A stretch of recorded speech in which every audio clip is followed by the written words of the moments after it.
Active mobility should be an easy sell.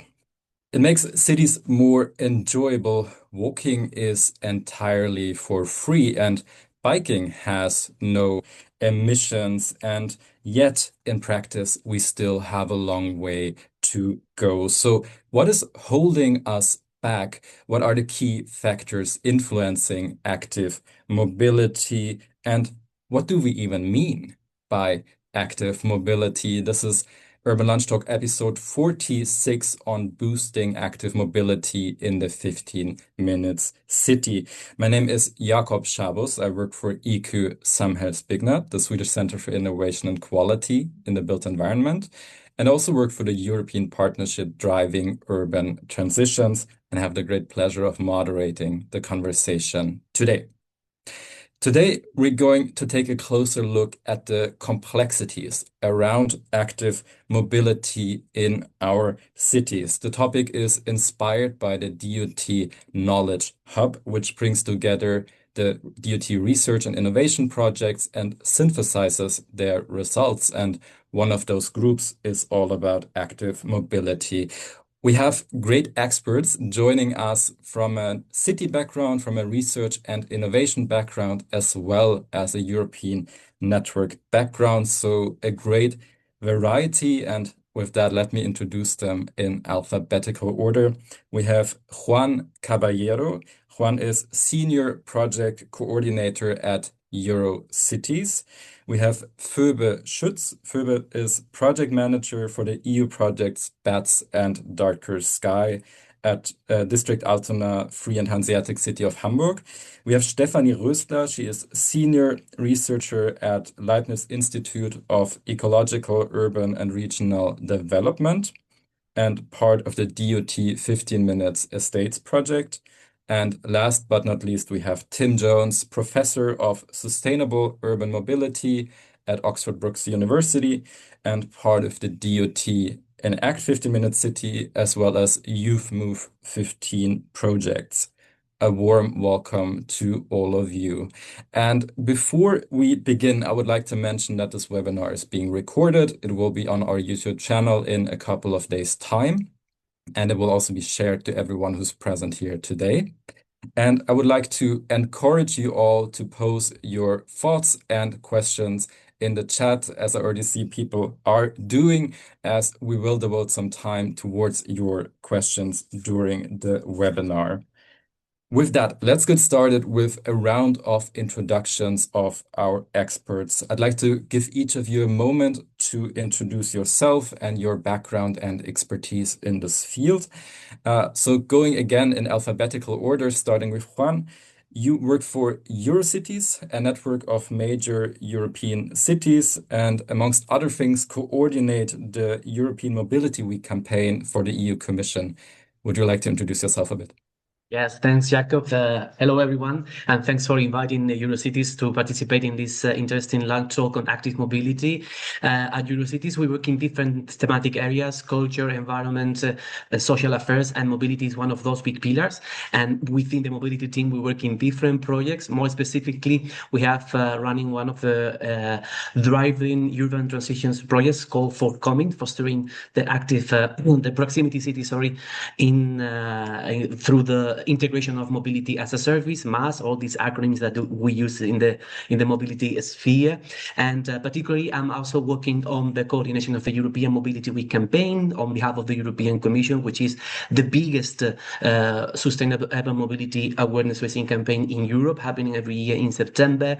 So we have thousands of examples of cities of all sizes participating in the campaign. And yeah, of course, we also have some of the different funded projects in different contexts working in different parts of Europe, like, for example, the Reallocate project, when we are also the 15-minute city promoting active mobility, walking and cycling, and the reallocation of public space is the main topic of these projects. These are just a few of the many things the Eurocities mobility team is working, and I hope the exchanges with all the colleagues in the different sessions and projects, they will be very fruitful.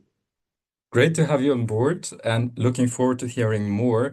Next up, we have Phoebe. Phoebe, as said, you are involved in two EU projects for District Altona, and you told me also that you are very passionate about how the question of how municipalities can have a year-round perspective on active mobility. So looking forward to hearing more on that. Would you like to introduce yourself a bit? Yes, thank you, Jakob. I'm Phoebe Schütz. I work at the District of Altona in the section active mobility, actually. And we have right now these two EU projects, but we did over 10 EU projects in the last couple of 5 years, I think, all revolving around active mobility, but also other climate change issues. Or departments, and I have a background in sustainability science, and worked also in the rural area of mobility before this role. And yeah, like you said, I'm really passionate about the year-round aspect, and that's what we really tackle with bats. And so I'm really just excited to be here and get into the discussion with everyone. Great to have you on board. Then from Dresden, Germany, we have Stephanie joining us. Stephanie, you're a landscape architect by training, and you're part of the DOT 15 Minutes Estates project and an expert in the DOT Knowledge Hub. Would you like to introduce yourself? Yeah, hello everybody, and thanks to be invited here. Indeed, we are part of a project started in the 2022 call from the DOT initiative, and our project is dealing specifically with modernist large housing estates, which might be familiar to you. They are being built between the 1960s and 1980s across Europe. And as you might know, they have been originally built as compact neighborhoods. And we would state that the idea of the 15-minute city was applied there in the original structure and buildings. But now we see that they're facing quite different pathways and, of course, challenges in order to provide really just and sustainable mobility. And this is linked to their spatial structure, to their changing spatial structure, but also to the socioeconomic situations of the residents. And this is quite different across Europe. And we are looking based on data-driven, but also co-creative knowledge and participation formats in workshops, for example, on site. In the districts, in the estates, and aiming at getting some more knowledge and hopefully also transformation knowledge about the future of these estates.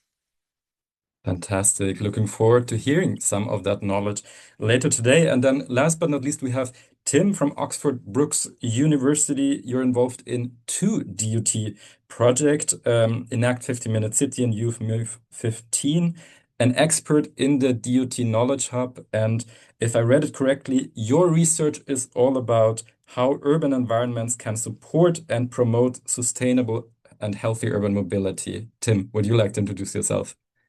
Yeah, thanks, Jakob. Hello, everybody. As Jakob said, my name is Tim Jones. I'm based in the School of the Built Environment at Oxford Brookes University.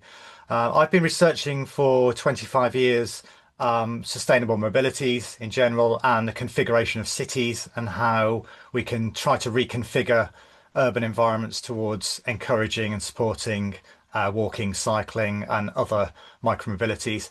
I tend to focus on more recently on the experiential side of active travel to understand people's experiences of different forms of sustainable mobilities. The EU DU2 projects I'm working on at the moment, so Enact 15-Minute City, is really about participatory planning and how to engage the publics in thinking about what the 15-minute city might evolve into and to use digital technologies to help them envision that, so augmented and virtual reality. And we use an urban living lab approach for that in different European contexts.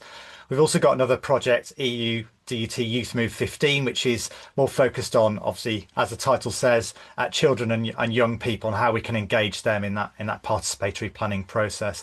And just to finish, really, it's quite nice working on those projects. I started my career in participatory planning at an environmental agency, so it's really nice to be back involved in participatory planning approaches.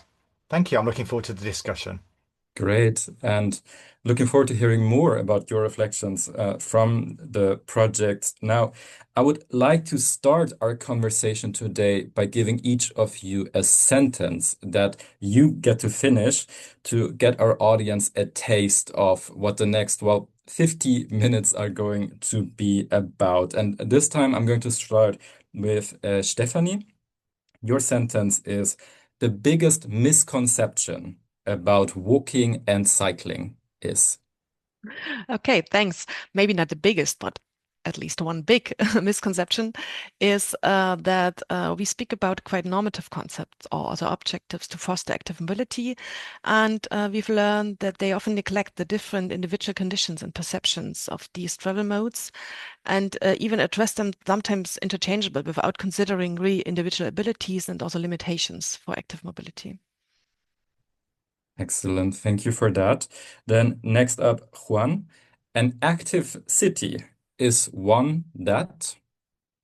An active city is one where everyone can walk and cycle safely, being physically and mentally healthy. And this is also a city where people can hear birds, because the active city is the one that has we always pay attention to air quality, but we also have to remember about the noise quality at the end of the day. So quality of life, and the role of the city here is to make visible what is invisible, the air and the noises.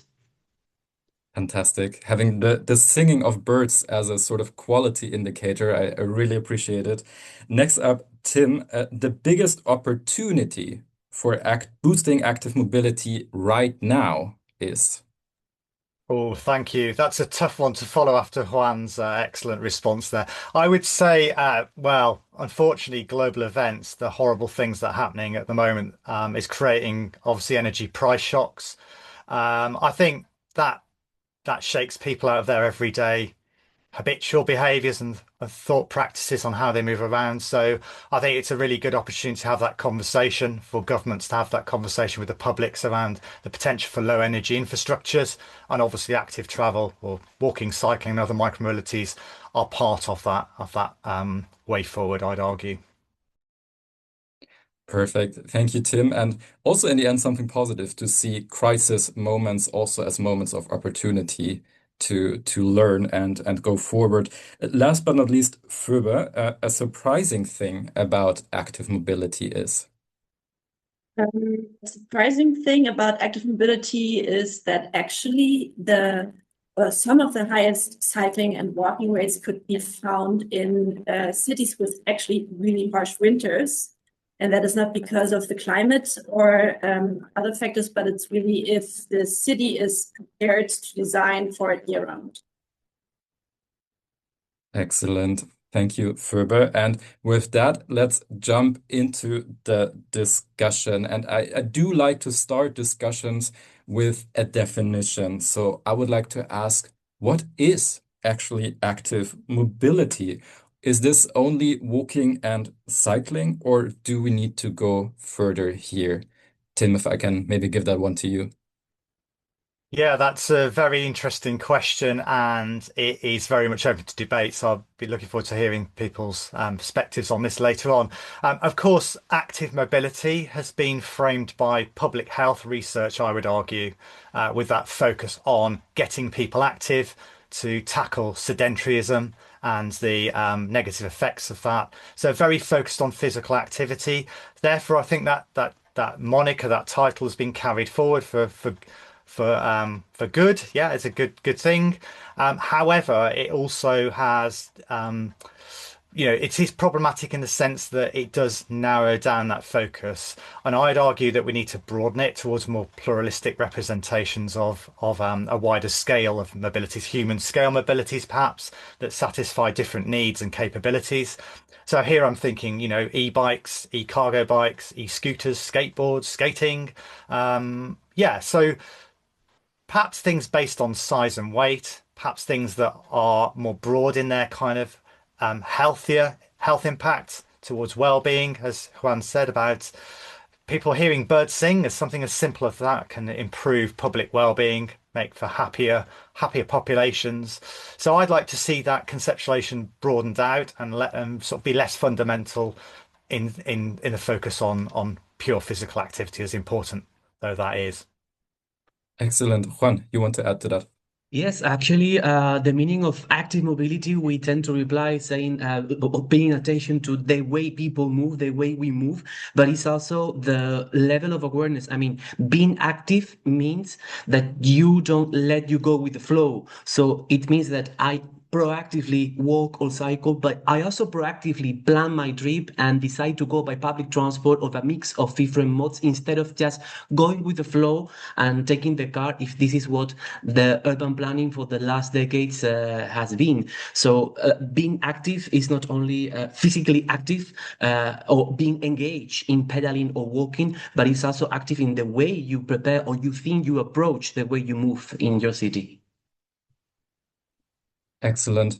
I wonder now, we, why is it important? And I would understand that it's important because how we talk about it also shapes how we make decisions about it. So if we do have a very narrow definition in our conversations, we will also forget the great variety later on. And that brings me to my next question, which is, what is the role of language in active mobility? Does it play a particular focus here in this topic? Anyone wants to say something to that? Yeah, I can jump in with the language. Also been I mean over the last 10 years I've been coordinating European projects on sustainable urban mobility, but I'm a former language teacher, so for me language is very important. And coordinating the biggest campaign on sustainable urban mobility, European Mobility Week, we always take care of the language that we use. I mean, one of the most complexest things to promote active mobility or sustainable mobility, also environmental issues within Europe, is the complexity of our small big continent. We have to translate sometimes things in many languages. I'm not talking about the literal translation from English or from any other language to the local languages, but also to the local context. But one of the common things that we exchange with the network of the local campaigners and the people working on promoting active mobility is to not to get lost in the jargon. For example, today we are talking about active mobility, and I think most of the people in the people in this webinar, more than 100 people connected, they have an idea of what we're talking about. But if you go to talk to your parents, your friends, former friends from school, like, how did you came for this meeting? Did you came by active mobility? They will never understand. It's like, did you take the bike? Did you walk? So I think we prefer, for example, to use the word walking and cycling stuff, active mobility, or for example, even when we talk to people, we call them people instead of citizens. I know sometimes this is that there are some nuances, and there are many other words. I mean, it's not the topic of the day, but when we talk, for example, about electromobility and vehicles, people tend to say electric vehicles when they want to say electric cars. So we should always pay attention to the words that we use. And in any case, we also accept that there is evolution of the language, and within the language, you can see the evolution also of sustainable mobility. I always give this a quick example, and I'm curious to see what Tim thinks. For example, nowadays, we still call this a phone, but we use it for many other things apart from giving a call. So maybe in some decades in the near future we will still call things cars, but maybe we'll use it for something else and not for driving. This is just an example to give an idea of how the language sometimes remains in the past, and it's like a fossil. We can study the evolution of sustainable urban mobility, and sometimes we have to be more engaged and active and advocate with the use of specific words. Excellent. Thank you. Tim, you want to add to that? Yeah, thanks, Juan. That's an excellent contribution there. Yeah, absolutely. It isn't just a question of semantics. It's really important how we frame active travel, however we want to label it. That's really important to get that message across. I mean, there's an argument that active mobility could give the indication that the onus is on the individual to be active, whether that's thinking, as Juan said, and planning, or being active in the course of mobility. But obviously there's broader structural issues around that facilitates that or not. So that's really, really important. Final point I'll make is, yes, not only language, but visuals as well. Very, very important. The kind of semiotics of how you market, you sell, you communicate, what we want to see and envision in the future. Really, really important. I'll give you one example. I can remember a Transport for London strategy that included a picture on the front cover of somebody riding a fixed wheel bicycle in London in all of the garb, in amongst the traffic. Is that the vision? Is that the vision for cycling we want to see in London? I'd argue it isn't. That's a subcultural representation that is likely to not really support cycling in the broadest sense. So yeah, very, very important both in language and visuals. Excellent. Thanks both. I'd like to take one step back and again ask maybe a bit of a naive question, which is, what are the benefits of active mobility? Why do we even need active mobility? For me, not being an expert, I would assume we talk mainly about health benefits here, and the birds that Juan mentioned. But could we maybe take a round any experiences that you've made on the positive sides? Stephanie, yes. Yeah, thanks for this question. And of course, there's the normative, and we are starting in particular with the, let's say, ecological sustainability issue. Yeah. Having other energies and not being dependent on fossil fuels and so on. This, I think, is the normative behind. But when we are looking, for example, in our case studies, which are located in large housing estates across Europe, we've learned quite fast, I would say, that it's a matter of justice, because walking, I think it's the lowest threshold mobility mode nearly everybody can afford. Of course, there are barriers and there might be disabilities and all these things. Of course, this needs to be considered. But at the end, it's possible for little children, for all elderly people not having any additional also financial efforts to have any vehicles and so on. So this is the simplest way to move. And we've learned also that it's more than being mobile and more than moving from one point to another. People we talked to said really walking is for us the best mode of mobility or let's say moving around, not using the word mobility, because this is the only opportunity of daily encounter. By walking, I can stop and talk to another person. It's not possible, or not really good possible, going by bike or even by cars. So this is especially from the neighborhood perspective and the social coherence perspective. It is, of course, also linked to sustainability, the best mode of moving around, because this allows being on a human scale. So this is maybe an additional added value of being active in that way by walking. Excellent. Thank you for that. Anyone wants to add some further benefits further? Yes. Yes, and also from the city planning perspective, it is really clear that it makes cities more livable the more we plan for active mobility and for actually like the human-centered spaces and like move away from those traffic-centered spaces. So it's really a benefit for for both sides, the citizens, but also the cities in the long run. Thank you. Juan?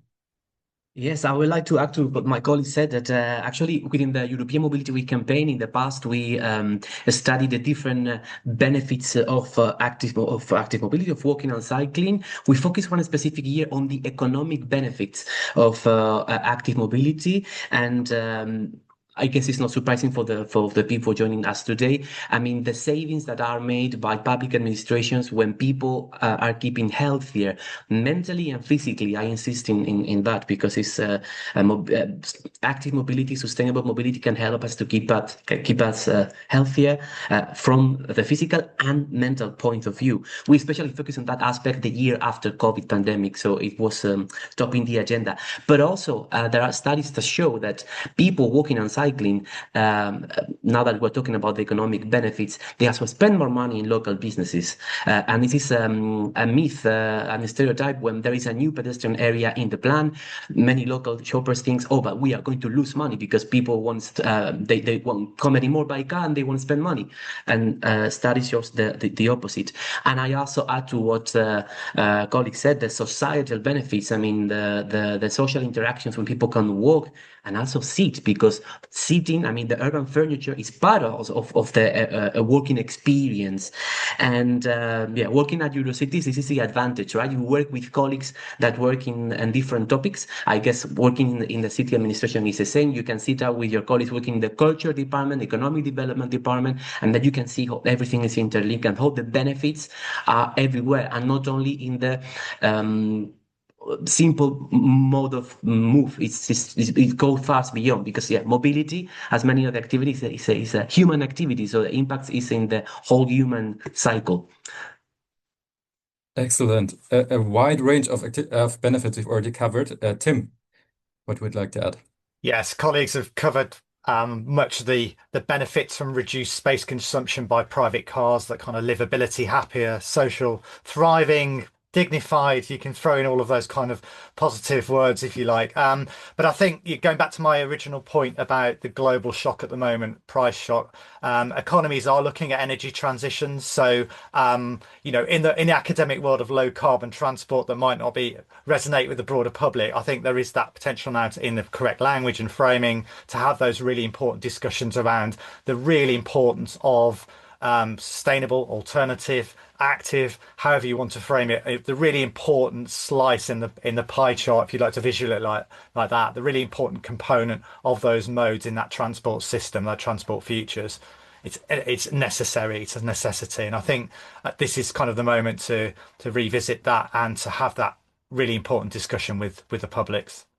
Absolutely, very much so. And now we've really taken stock of a wide range of benefits that can be observed with more active mobility. And yet, as I said in the introduction, we are not quite there yet where we would really like to be. There is a gap between ambition and reality. And I wondered, why is that? What are the biggest obstacles cities face in promoting active mobility? Anyone would like to respond to that? Yes, Phoebe, please. Yes, when we talk about weather barriers, for example, of course, there are the harsh winter seasons, and also the autumn season is already pretty difficult. And we see that active mobility substantially drops in bad weather and the dark times. But it's actually not the climate so much that is the barrier. It's more that we are not prepared in cities anymore for different kinds of occurrences. For example, this winter was a particularly a harsh one in most countries in the Baltic Sea region, but also in other European countries. And the fact is that we were simply not prepared for this kind of winter anymore. So it's more a question again about the design and the policies in place. Not so much like the weather itself, I would argue. And also on the other extreme, we see that more and more hotter summers are coming due to climate change, not only in Southern Europe, but also in the northern countries. So we also need to talk about cool down mechanisms, cool down interventions. For example, Barcelona has quite a few good examples, like cool down bike lanes, walking lanes, and also the super blocks, or the use of different materials that have a higher reflectancy of solar energy. And also the right materials for like icy, slippery weather is important. So there are quite a few things that can be done, but I think the biggest barrier is in regards to weather, at least, that the design and the planning is not adjusted. Excellent. Stephanie, please. Yeah, I would like to add this because I think this makes clear that all modes are not only just maybe one way. It's a whole chain of preconditions you need, for example, to walk or to cycle. And I just want to give some insights in our project. We've learned, we've talked, of course, because we are normative somehow, we are talking about cycling with our stakeholders from the municipality, but also from local initiatives, and then also with residents. And the first discussions we had were mostly about the physical infrastructure, so cycle paths, safe traffic situations, and so on. So really the physical, stuff. This is of course important. But then when we are talking to people on site, and this is on the one hand side not surprising, but it was surprising then at the end that they said, "Oh, I don't have a bike. I never learned cycling. I don't have safe storage places." And these are the let's say first obstacles I have before I am on the cycle path. And this is just an example that maybe sometimes the whole chain and all aspects needs to be covered for one mobility mode, sometimes maybe are not covered really. And this is also linked, of course, to, let's say, governance mode. Of course, city planning departments are responsible for cycle paths, and they need other partners maybe to address the ability to cycle or the provision of maybe cheap bikes and so on. And I think it's necessary to really consider this whole chain to be successful at the end. Of course, we need also cycle paths, but not to forget the other things. Excellent. And again, pointing to one of the complexities that we are discussing today. Now, Juan and then Tim afterwards. Yes, going back to the question of the barriers, I would like to remind that the barriers could be there outside in the physical space, but they can also be here. Probably these barriers are the most difficult ones, because there is nothing like being an slave or dependent of your own thinking. It could be individually or collectively. And in that sense, in the collective inside or mental barrier, I think that one of the nowadays issues to be able to promote or to implement more active mobility within our cities is the result of urban planning of decades where priority was given to the private car. I always like to explain that, I mean, you can see, going back again to the one of the first issues in the launch today about the language issue or the language use. People usually say, no, but I need the car to go this, and people tend to think that the movement of cars in a city is like the natural course of a river, but it's not the case. I mean, that river was never there. It was built decades ago. The actual generations, the current generations, we think this is the natural way of moving, and then taking the bike or walking requires an extra effort. So it's rebounds a bit in the idea that Fede and Stephanie already mentioned in the design of the public space. But I will also like to highlight the mental barriers. The status is still that nowadays means that if I came here by car, my status is higher if you came here by bike or on foot. And here's, for example, I like to highlight the idea of people behave by imitating, or that there are models, right? And maybe in the 90s, the models were in the TV series or on the films, and it would be, I mean, I always dreamt to see some characters actually showing the example and moving within the city more sustainably. Nowadays, the models are on social media, on Instagram, on the different networks, TikTok, and so on. So I guess this is also a way to break that barrier, is to work with these people and once again make visible that moving by bike or walking or taking public transport, being proactive and proactive in the way you move, is not something that happens marginally. It's much more common, and people can replicate that behavior and not think that taking the car, following the flow is the natural thing. It has never been natural. It was maybe imposed or maybe discussed decades ago, but now we have another opportunity to discuss together and define the way our cities are active once again. And just quickly, if we talk about those influences, say from a Netflix documentary or from an Instagram influencer, I suppose that can both draw people more towards active mobility or bring them away from that. Is that so in your experience? Yeah, it's kind of a soft power, right? It's I mean the idea behind is not that one character in in one TV series, Netflix series, or one character on the social media, the topic of the message is sustainable mobility. It's happening in parallel.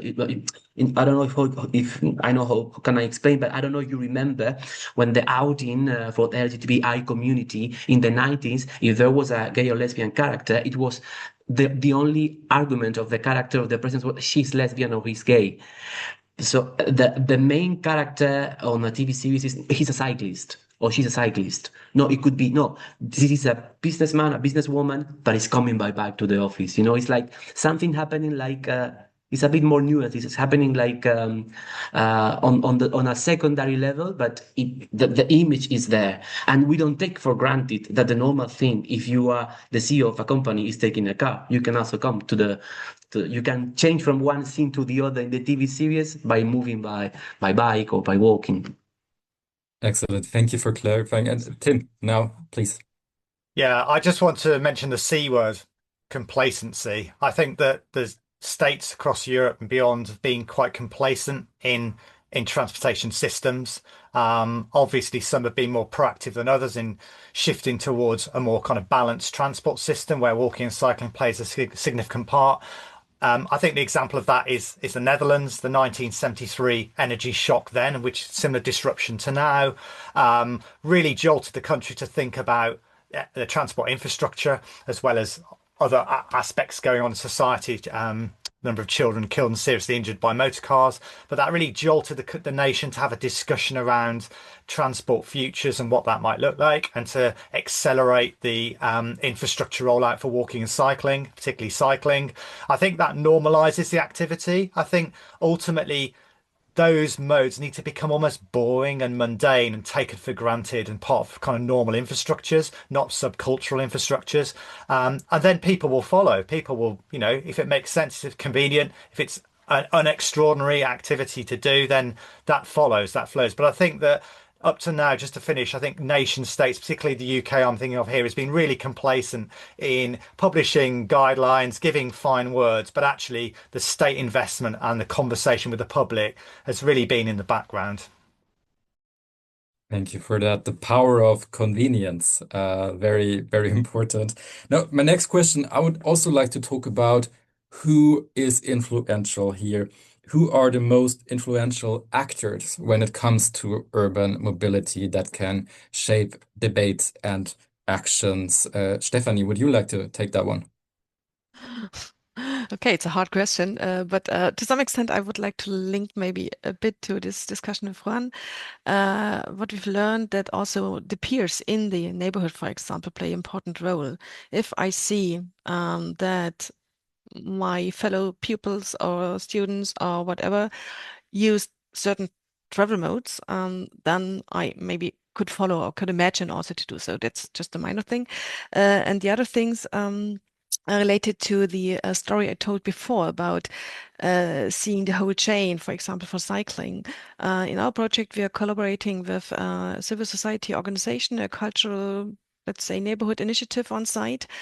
And they provide, because they are believing in justice and participation and equality, they provide cycle courses for migrant women. They provide cycle repair workshops or bike repair workshops, and they organize that they get free bikes from the municipality and by donations, for example, just to give people the opportunity to try cycling and to use it maybe in their daily life. And they, as I said, they don't do it because they have the normative of being or having active mobility for sustainability reasons or whatever. They just want to help the neighborhood and to try to really participate different groups, and especially, let's say, disadvantaged groups in the neighborhoods. And they're not talking about cycling pathways and all these physical, very also expensive measures. They are talking really about very on-ground measures, and they're just doing that. And of course, there are also some added values about social coherence in the neighborhoods, because then people getting to know each other, get in touch via cycling in that example. And this is quite successful, I would say. And this is not a, let's say, state-driven or funding-driven approach. It's just a approach coming really from the bottom. Excellent. Thank you for that. Anyone would like to add to that? Yes, if I may, I would like to add that speaking from Eurocities, I know that our member cities are very aware of the responsibility of making making possible that people walk and cycle safely. But the sole responsibility is not with cities. Why? Because it's not only cities asking people to move. So basically, universities, employers, leisure, concerts, larger sport, or even small sport events, all these kind of activities or organizers or organizations, they ask us to move or shopping or whatever.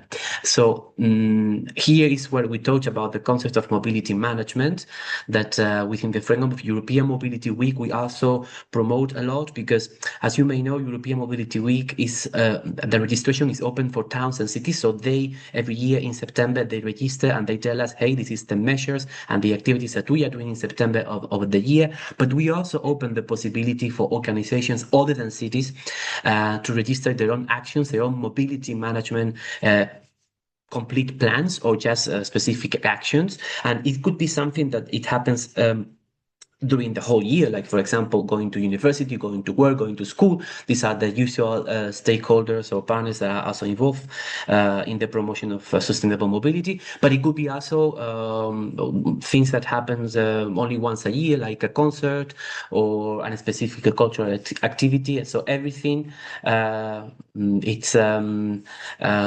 eligible, any single activity that requires movement and the people that is behind the organization is eligible to be a good partner in promoting sustainable urban mobility.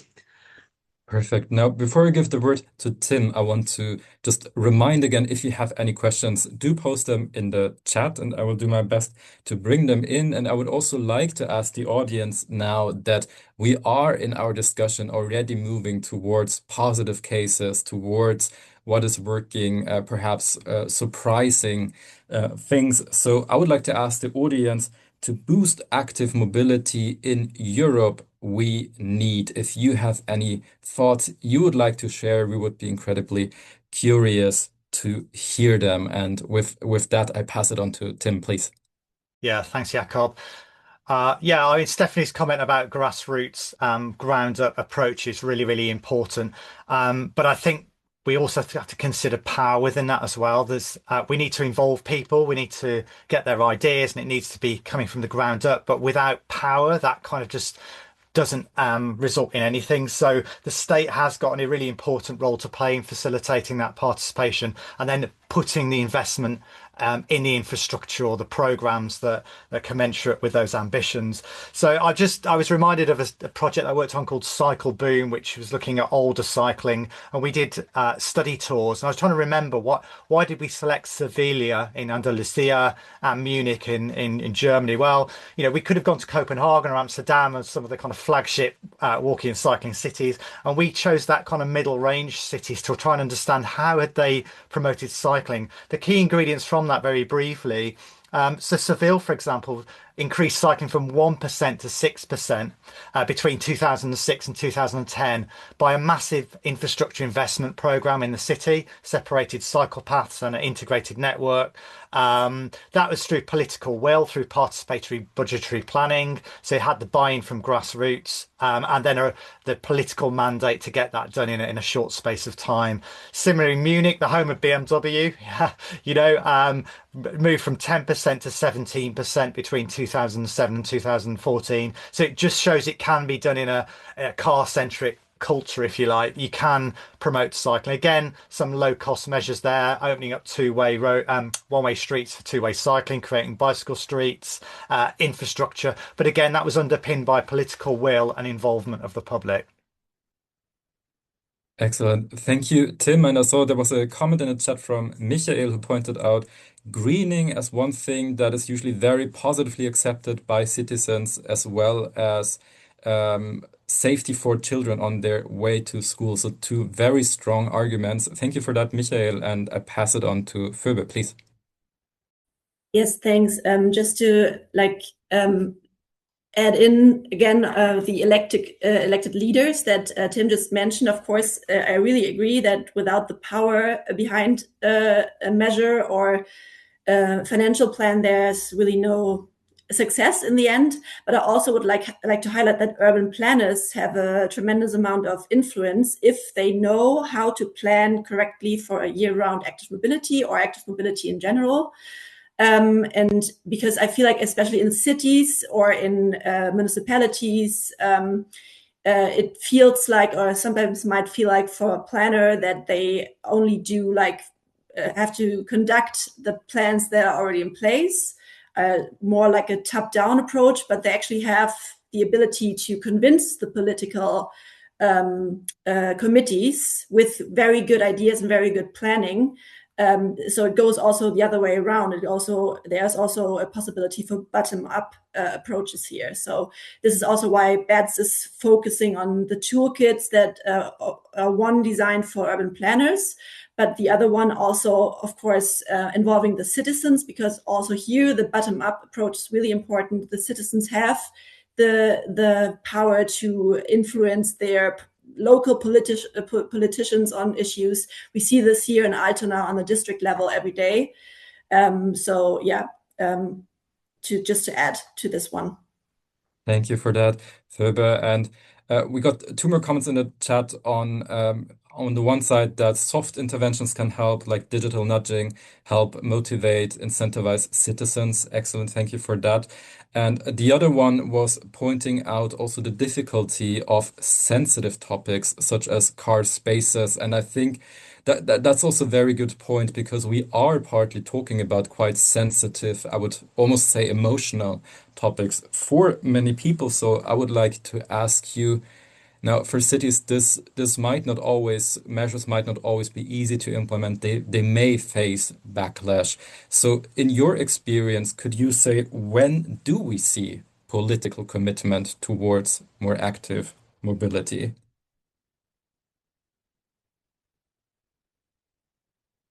Anyone wants to comment on that? Yes, Tim. That question was met with silence. Not an easy answer. Well, as I mentioned earlier, political will. I think Seville is a really good case study, so it's well worth looking to the background as to how Seville realised such higher rates of cycling. But yeah, absolutely, it's strong politicians, it's people who can communicate well, it's local authorities that have got the resources to debunk the myths, so to speak, and to engage the population in adult constructive debates. These things aren't easy. It's complex, it's messy, but I think getting consensus on the fact that we can't be complacent, we can't carry on as business as usual, that we do need, in some areas more than others, a step change in ambition and commitment of resources. I think that's the key, really, and that dialogue needs to happen rather than, as I said earlier, for authorities and particularly state actors to be complacent and just to kind of pump out the fine words and the guidance and the strategies, but without matching that with real ambitious resources. Thank you, Tim. And Juan. Yes, so the political will question. What a coincidence! Just yesterday, I saw, together with the colleagues from the Mobility in Agile Cities, we saw one visual generated by artificial intelligence made by the mayor of Pontevedra in Spain. It's one of the cities that first reached the zero vision in road fatalities, and they have a fully pedestrian area in the city. The mayor is there since 1999. So it also brings to the table the question that do the politicians in office need more than 4 or 5 years, which is a usual mandate, to really be brave enough to have this political willingness to change things?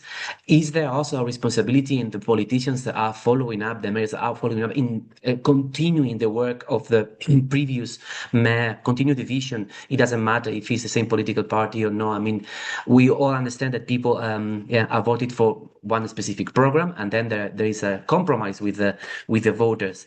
But mayors, compared to other levels of governance, they are the political level. They are closest to the people, and it's a bit naive to think that the people change every 4 years. People need change every 4 years. It's just that the way they express their vote is different every 4 years or 5 years or whenever the elections runs in every city. But the vision should be a bit more common sense, and the co-creation that Tim was mentioning is something that should happen at all levels, and not only it's not we're asking people to sit together and agree. It's also the political level who has to agree and understand what are the common points.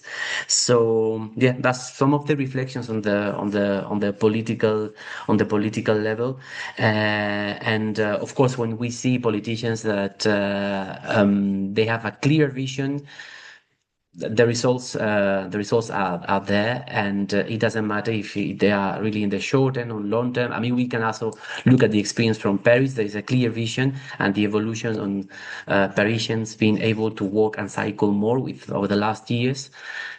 But yeah, we have to play with within the time. And once again, the language the politicians use is also quite important in the successful of the implementation of these measures. Excellent. Thank you, Juan. And Phoebe, before I pass it on to you, we have some questions in the chat. So I'm just going to read them out if somebody wants to respond to one or the other. One is a point from Geese that many people commute around an hour, and the car thus allows people to live further from work. With the current state of the housing market, how do you get people to change their mode of transport, even if their commute would exceed the hour mark? A second question is, how can the concepts of safety and security, such as physical and criminal insecurity, be integrated into the social dimension to create more effective, locally tailored solutions? Anyone has a response there? And lastly, there was a question by Teresa. How can European cities within the framework of the 15-minute city promote active and cycling mobility for an aging population while ensuring inclusion for those unable to cycle and respecting the right to autonomous mobility, including car use? That is a bridge. Phoebe, would you like to respond to one of those, or what you wanted to say before? That is fine as well. Yeah, I have to think about them for a second, but I can just add to the question before about what actually, when do we see political commitment? I think that timing also is a very important factor that should not be overseen, and it can really be used also by the municipality or the city planning department to kind of align the political agenda, or maybe where it is most convenient to talk about active mobility, to kind of get into that time slot there. And also political committees, they like facts and figures. So to provide with like pilot evaluations and or clear evidence of benefits in facts and figures always helps to kind of convince, it's cost effective, but it also has these clear benefits. And on the questions, I have to think for a second. Maybe someone else wants to take. Anyone wants to add anything further? Tim, please.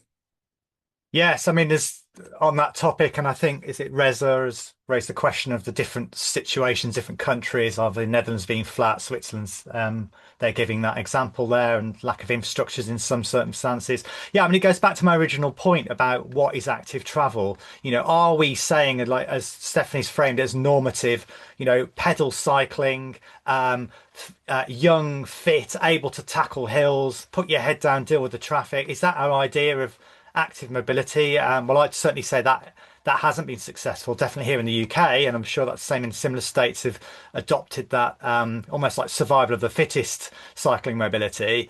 What we need is a kind of a really boring, mundane, normative approach to promoting those modes. And you know, going back to Reza's point, yeah, absolutely. You know, we can't ignore the fact conditions, the physical conditions, the topography, the tradition of infrastructure rollout in some countries vis-a-vis others that are less advanced in that respect. But this is the moment where we can start to think about emerging technologies, electric micromobilities, supportive assisted mobilities that will broaden the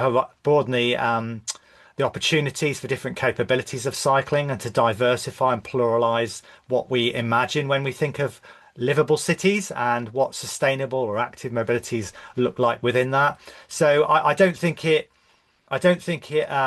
negates the possibilities here. I think the possibilities are opened by infrastructure development and the evolution and rollout of technologies for a broader section of the public. I think just to finish on, I think, an example of that, a concrete example of that is giving people the opportunity to have tryouts, to try out electric vehicles and different configurations of bicycles. So we move beyond the typical configuration of, dropped handlebars, speedy cycling. We just go back to kind of more pedestrian style of moving around.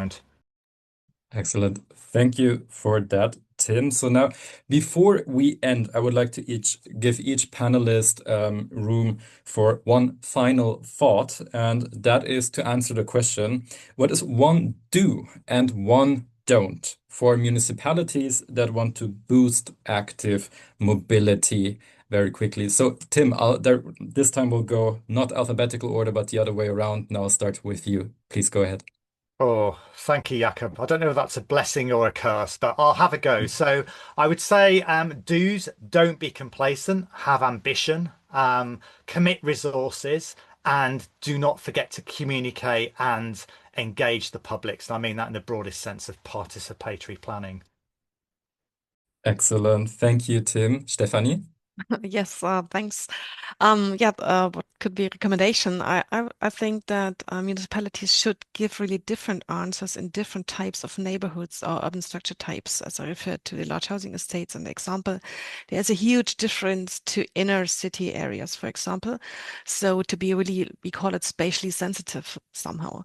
And this is, I think, a do, and maybe don't. Don't forget this maybe less considered neighborhoods because they might have stronger needs or stronger needs than other, but they might also have potentials for alternative or innovative solutions. So it sometimes makes sense also to have a deeper look on maybe the forgotten neighborhoods. Excellent. Thank you for that, Stephanie. Next up is Phoebe. Yes, I would say a do is definitely make use of pilot projects, especially the EU-funded projects that allow cities to go beyond the everyday way of doing and make sure to evaluate them and properly, so you have like good results to go then further. But I don't, also relying to this or referring to this, don't rely on the short-term campaigns and pilot projects without fixing the underlying infrastructure gaps that maybe also became clearer through piloting in the first place. But also then tackle these actual structure gaps that are there or infrastructure gaps that are there. Thank you, Phoebe. And last but not least, Juan. Yes, I would like to join Tim in the people participate from the very beginning, and so they feel they own the project. But to add a new one, I will ask municipalities to measure your pilots, as Phoebe mentioned, because all this data is going to be useful sooner or later to show that promoting active mobility has benefits, as we mentioned today during the lunch. And not only health benefits, economic benefits, societal benefits, and so on. And for the don'ts, I would say don't try to make everyone happy. Don't prioritize everything, because if everything is a priority, nothing is a priority. And this is a message more for the leaders of the municipalities rather than the teams working on the implementation. But maybe the message for the teams working on the implementation is like a second don't, if I may, is don't criminalize, because at the end of the day, I mean, I'm trying not to contradict myself, but don't try to make everyone happy, but don't criminalize either, because at the end of the day, we are all pedestrians, we can all be cyclists, we can all be public transport users or drivers. So let's also not, this is a don't criminalize in your message. Don't make everyone happy. That could also be a good general life lesson, I believe. Thank you all so much for your insights. This has been such an interesting discussion, pointing to many of the great complexities municipalities face when it comes to active mobility, but also leaving at least me quite hopeful for the great potential that there is to move forward.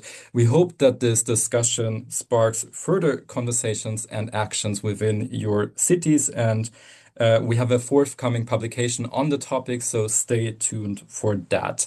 In a few days' time, you will find the recording on our YouTube channel, and if you want to receive further information from DUT and upcoming events, I would recommend you to follow us on LinkedIn and check out our newsletter. With that, I'm gonna say thank you so much for joining. It's been a great pleasure, and see you in the upcoming Urban Lunch Talks.